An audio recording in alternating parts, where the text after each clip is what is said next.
आमच्या समोर सारं लख लख असताना देखील आम्ही काळोखात काचाच पडलो.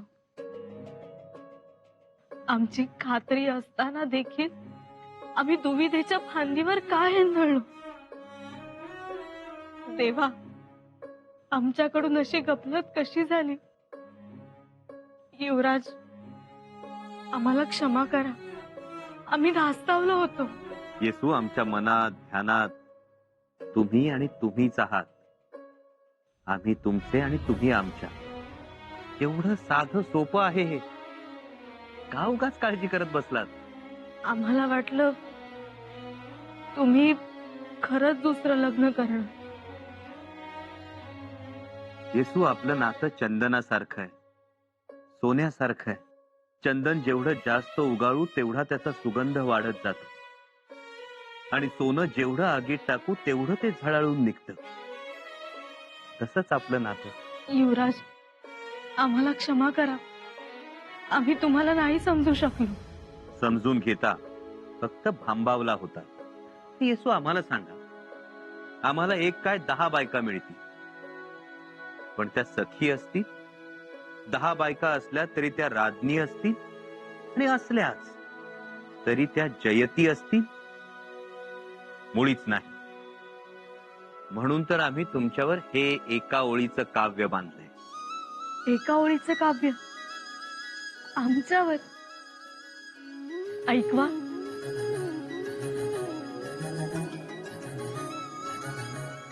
श्री सखी राजनी जयती.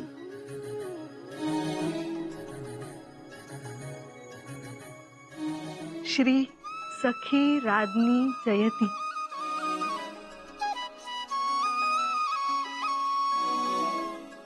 येसू, तुम्हीच आमचं आयुष्य गौरवलं आहे.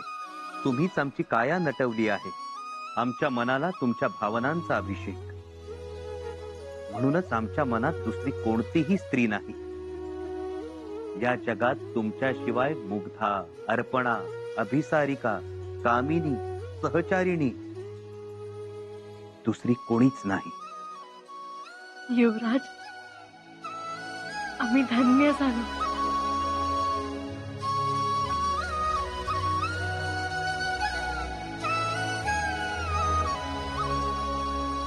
माफी असावी महाराज, पर आम्ही युवराजासनी या मोहिमेबद्दल विचारलं होतं, तेव्हा तर ते होच म्हणालं होतं. हीच गफलत झाली. तुम्ही मोहीम म्हणाला तेव्हा शंभूराजांना वाटलं दक्षिण मोहीम. तुमच्या मनात बाशिंग होतं, त्यांच्या मनात रणशिंग होतं. मग गोंधळ झाला म्हणायचा. आम्ही तर आपलं होकारच समजून चाललो होतो. बरं, पण मग काय म्हणणं पडतं युवराजांचं? शंभूराजांच्या दुसऱ्या लग्नासाठी त्याने नकार दिलाय. आधी पोरगी तर बघा आणि मग नकार द्या. त्यांनी आम्हाला निरोप पाठवलाय. येसुबाईंसोबत आम्ही अत्यंत सुखात आहोत. दुसरा संसार थाटण्याची आम्हाला गरज वाटत नाही म्हणून. असं म्हणाल? नवलच म्हणायचं. या काळात दुसऱ्या बायकोला नाही म्हणायचं म्हणजे मोठं अप्रूप. आम्हाला देखील या गोष्टीचं नवल वाटलं, पण जावई बापू, त्यांनी त्यांची ही विचारधारा बुधभूषणात लिहिलेली आहे. लिवली असेल, पण एक अप्रूप वाटते महाराज. म्हणजे नवल तर वाटतंय, पर अभिमान मी वाटला माझ्या मेवण्याचा.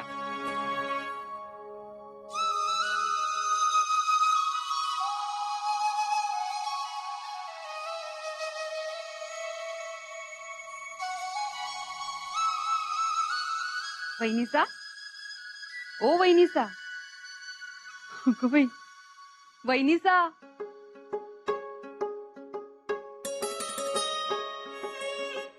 भत्ताशीबाई, तुम्ही एवढं कशात भान हरपलंय? धड समोर माणूस आलेलंही समजेना. आणि हा कागद काही नाही, काही नाही. हो, किती लपवाल, किती दडवाल. एवढं काय दडलंय या कागदात? काही नाही हो भत्ताशीबाई. काही नाही. या दादासाहेब. भत्ताशीबाई, अहो थांबा. भत्ताशीबाई, भत्ताशीबाई, अहो थांबा. अहो द्या, फाटेल का? आम्ही सांगतो तुम्हाला. बर, सांगा. तुमच्या दादासाहेबांनी काव्य लिहिलंय आमच्यावर. दादासाहेबांनी? बघा, श्री सखी राज्ञी जयती. म्हणजे अर्थ नाही माहित आम्हाला. अहो मग विचारून घ्यावं. एवढं ग्वाड लिवलंय माझ्या लेकरानं. वाढ लिवलंय? तुला कसं ग माहित धारात त्या? अहो लई सोपं आहे. माझ्या लेकराने लिवलंय ते ग्वाडच असणार की हो. आणि सांगा अर्थ, उगा कवटावून बसू नकासा. धारात त्या आम्हाला नाही माहित ग अर्थ. आणि या एका ओळीचा अर्थ काय असणार? आता अहो एका ओवीवर तू कीर्तनातला बुवा रातभर आख्यान सांगतोय. तुम्हाला दिसते ती एक ओळ, पर ह्यात लई काही दडलेलं असणार बघा. माझ्या लेकरानं लिवलंय म्हणून सांगतो. आता या काव्याचा अर्थ सांगितल्याशिवाय सुटका नाही.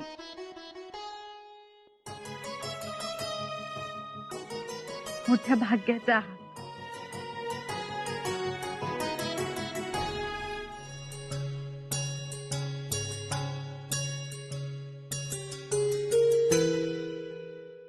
मातोश्री, क्षमा करा, थोडा उशीर झाला सकाळच्या मुजऱ्याला. आला नसता तरी चाललं असतं. म्हणजे काही चुकलं आमचं? खूप असं वागतात? ही काय रीत झाली? या पुढे या. मातोश्री,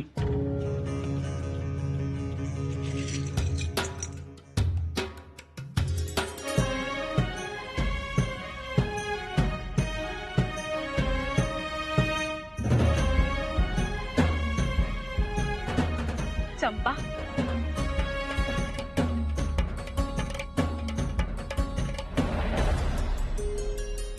शंभूराजे, समाधान झालं. पुत्र व्हावा ऐसा गुंडा, त्याचा तीनही लोकी झेंडा. असं वागलात तुम्ही. खर तर तुमच्यावर जगदीश्वराच्या रावळाची सावलीच पडली. तो त्याच्या उमेशी एकनिष्ठ आणि तुम्ही तुमच्या उमेशी. ऊर भरून आला आमचा. आजवरच्या सगळ्या रूढी चालीरीतींना भेदून टाकलात तुम्ही. कडेलोट केला त्यांचा.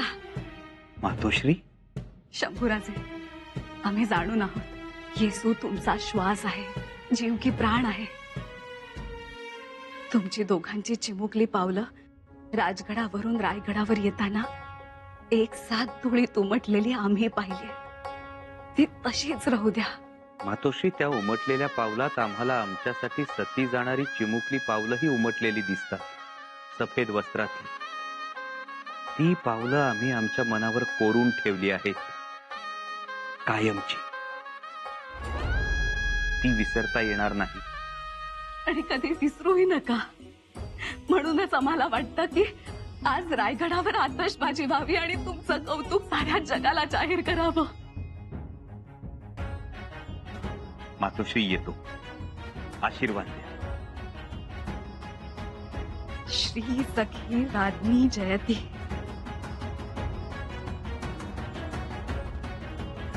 मातोश्री,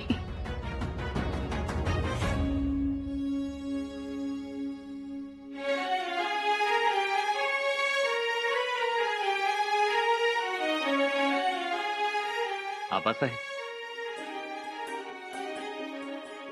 बोलावलं? होय शंभूराज, काही काम होतं? काही क्षण मन भरून बघून घ्यावं असं वाटलं तुम्हाला. आबासाहेब, शंभूराज, तुम्ही कल्पना देखील करू शकत नाही आम्हाला तुमच्याबद्दल केवढा अभिमान वाटतो याची. आबासाहेब, खरंच आम्ही हरजीराजेंना नकार कळवलाय. खरं तर त्यांच्या मनात खूप होतं ही सोयरीक व्हावी, त्यामागचा उद्देशही चांगला होता. पण तुमची येसुबाईंबद्दलची, तुमच्या पत्नीबद्दलची निष्ठा बघितली आणि लग्नाच्या मांडवातून माघार घेतली. अगदी पळ काढलात म्हणाल्या तरी चालेल. आबासाहेब, आपणच येसुबाईंची आमची पत्नी म्हणून निवड केली होती. ती सर्वार्थानं योग्यच आहे. येसुबाईंच्या लहानपणीच आपण त्यांच्यातले गुण हेरले आज आम्हाला त्या गुणांची प्रचिती येते. आता त्यांची आणि आमची 7 जन्माची गाठ. शंभूबाई, आबासाहेब, मध्येच येसूबाईंना डावलून दुसरी सोयरीक करणं हा आम्ही त्यांच्यापेक्षा आमचा अपमान आहे असं समजतो. आमच्याकडून हे होणे नाही. वाह शंभूराजे वाह, एक नवा आदर्श निर्माण केला आहात तुम्ही लोकांसमोर. या जी. बरं शंभूराजे जी. एक गोष्ट आम्हाला नाही कळली. श्री सखी राज्ञी म्हणजे काय हो? तुम्हालाही समजलं? फक्त समजलं, त्याचा अर्थ कळला नाही. काय? आबासाहेब, नंतर सांगतो. येतो. शंभूराजे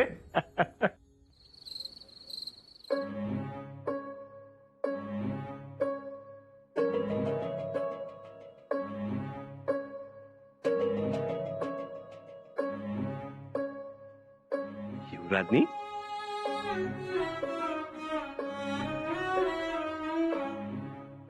आपण अजून जाग्याच? हो, आम्ही जाग्याच आहोत. हे काव्य आम्हाला झोपूच देत नाही. यातील शब्दांनी आज दिवसभर आमच्या भोवती पिंगा घातलाय. अहो, या शब्दांनी गडावर सुद्धा धुमाकूळ घातलाय. आम्हाला मातोश्रींनी विचारलं, आबासाहेबांनी सुद्धा विचारलं. अगं बाई, त्यांच्यापर्यंत कशी खबर गेली ही? नक्कीच खाशीबाई आणि बत्ताशेबाईंचं काम असणार आहे. तुम्ही सांगितलं त्यांना? त्यांनी आमच्या हातातील हा कागद वाचला. आम्हाला श्री सखी राज्ञी जयती याचा अर्थही विचारला. पण युवराज, आम्हाला नीटपणे सांगताच आला नाही हो. तुम्ही सांगा ना, याचा अर्थ काय होतो? अगदी साधा सोपा अर्थ आहे याचा, आणि म्हटलं तर तेवढाच गहन.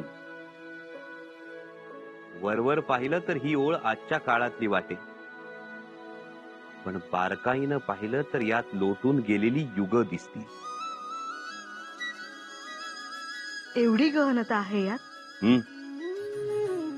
युवराजनी, आम्ही बुधभूषण लिहिला, अनेक कविता लिहिल्या, पण आम्हाला तुमच्यावर एक रचना करायची होती,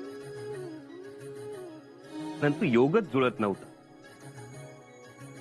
जेव्हा आमच्या दुसऱ्या लग्नाचा प्रस्ताव समोर आला तेव्हा आम्ही विचार केला. लोक जगराहाटीप्रमाणे वागतात, स्त्रियांकडे पुरातन काळातल्या दृष्टिकोनातूनच पाहतात. पण आम्हाला तुमच्याविषयी जे वाटतं ते नीटपणे धरून ठेवायचं होतं. खूप विचार केला आणि लेखणीतून अचानक शब्द उतरले. श्री सखी राज्ञी जयती. श्री सखी राज्ञी जयती ही एक ओळ म्हणजे आमच्या पत्नीचा गौरव आहे. ही एक ओळ म्हणजे आमच्या पत्नीचा सन्मान आहे. आमच्या भावनांचं स्फूर्तिगीत आहे, समानतेची सद्भावना आहे. येसू, तुम्हाला ठाऊक आहे, आबासाहेब 15 वर्षाचे असताना रांझाच्या गुजरपाटलाचा जो न्याय केला, तिथे या ओळीची सुरुवात आहे. त्या कठोर न्यायाच्या मांगल्यात ही ओळ आहे. आबासाहेबांनी एका मुस्लिम स्त्रीला आई समान मानलं. त्या महान अलौकिक विचारामध्ये या ओळीचा उगम आहे. श्री सखी राज्ञी जयतीचं बीज आम्हाला तिथं सापडलं. तिथून हे शब्द घरंगळत आमच्याकडे आले. युवराज, आपल्या देवतुल्य आबासाहेबांनी वस्त्रगाळ नमक-हरामी जायबंदी केली. युवराजनी, अहो, या मातीतला माणूस यवनांच्या मोगलांच्या सत्तेच्या पखाली वाहणारा बैल होऊन राहिला होता. तो खात होता मगरुरीची पेंड आणि हिरवा चारा. खाऊन खाऊन तो एवढा मस्तवाल झाला होता की स्त्रीचं बाहेर पडणं सुद्धा मुश्किल झालं होतं. तिची अब्रू जायचीच, आणि नशिबी उरायचं ते फक्त विहिरीच्या तळाशी जाणं. नवरा गेल्यानंतर स्वतःला जाळून घेण्यासाठी जळत्या लाकडांना मिठी बाईनच मारायची. नवरा सैतानासारखा वागला तरी त्याच्या नावानं कुंकू लावायचं आणि नाकात वेसण घातलेल्या गायीसारखं नवऱ्या मागे जायचं. कधी शेतात, कधी रानात, कधी परसदारात, कधी माज घरात, तर कधी शेज घरात. बोलायचं नाही, कष्ट करायचे, राबायचं आणि मरायचं. आबासाहेबांनी पुरुषांची ही वृत्ती बदलली, स्त्रीकडे पाहण्याची नजर बदलली. आबासाहेबांनी केलेलं हे काम शाहिस्तेखानाची बोटं छाटली त्याहून मोठं आहे. औरंगजेबाच्या दरबारात डरकाळी फोडली त्याहून हे काम श्रेष्ठ आहे. तिथं कुठंतरी हे शब्द घुटमळत होते, श्री सखी राज्ञी जयती. युवराज,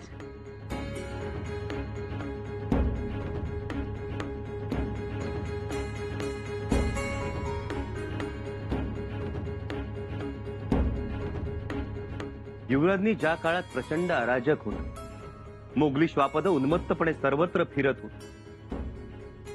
स्त्री, चिंधी आणि नक्तर एकाच दोरीवर वाळत टाकण्याच्या त्या काळात आमच्या आजोबांनी महाराज शहाजी राजांनी आऊसाहेबांना पुण्यात पाठवलं, तेही एक जबाबदारी देऊन. परमलोक, परकी माणसं, पतीपासून दूर, सोबत 10 वर्षांचे आबा. निरोप पाठवला तरी 10-12 दिवसांनी पोहोचायचा. अशा काळातही आमच्या आजोबांनी आऊसाहेबांवर विश्वास दाखवला. त्या विश्वासात ही ओळ आहे, श्री सखी राज्ञी जयती. खरंच हो. आणि आऊसाहेबांच्या पूर्वीचा काळ याहूनही भयान असेल. भयानच होता. येसू त्या काळातील 3 गोष्टी आम्हाला सतत छळतात. पहिली म्हणजे जमदग्नी ऋषींची पत्नी माता रेणुका. ही सत्वशील, एवढी सत्वशील की सापाची चुंबळ करत असे, वाळूचा घडा बनवून त्यातून आश्रमात पाणी आणत असे. एकदा तिनं एका गंधर्वाला आपल्या पत्नी सोबत जलविहार करताना पाहिलं आणि असाच जलविहार आपल्या पती सोबत करावा अशी इच्छा तिच्या मनात निर्माण झाली. केवळ इच्छा निर्माण झाली आणि तिचं सत्व संपलं. जमदग्नी ऋषींनी आपल्या पुत्राच्या हातून तिचं मस्तक छाटलं. दुसरी म्हणजे सती अहिल्या. काहीही चूक नसताना तिला शिळा बनावं लागलं. ती दगड झाली. तिच्या भावनांना जडत्व आलं. आणि तिसरी गोष्ट,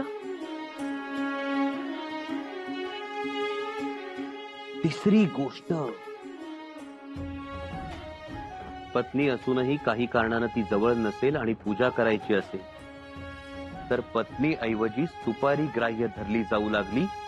ही ती गोष्ट. येसू या 3 कथांनी घरातलं, समाजातलं स्त्रीचं स्थान संपुष्टात आलं. प्रत्येक टप्प्यावरती दुय्यम ठरू लागली. तिच्याकडे बघण्याचा दृष्टिकोन बदलला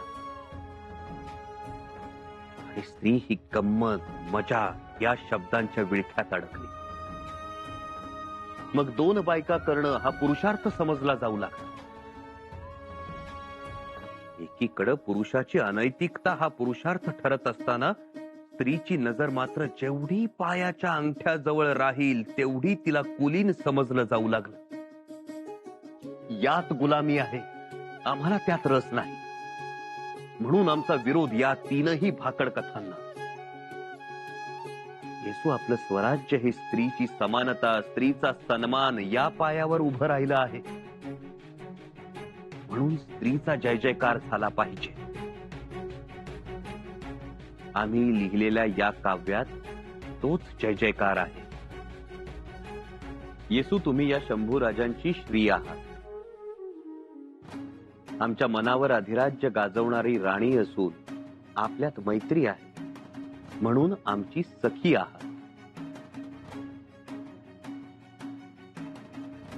या उदात्त मंगल तत्वाचा सदैव जय जयकार असो. या पवित्र विचाराचा सदैव विजय असो.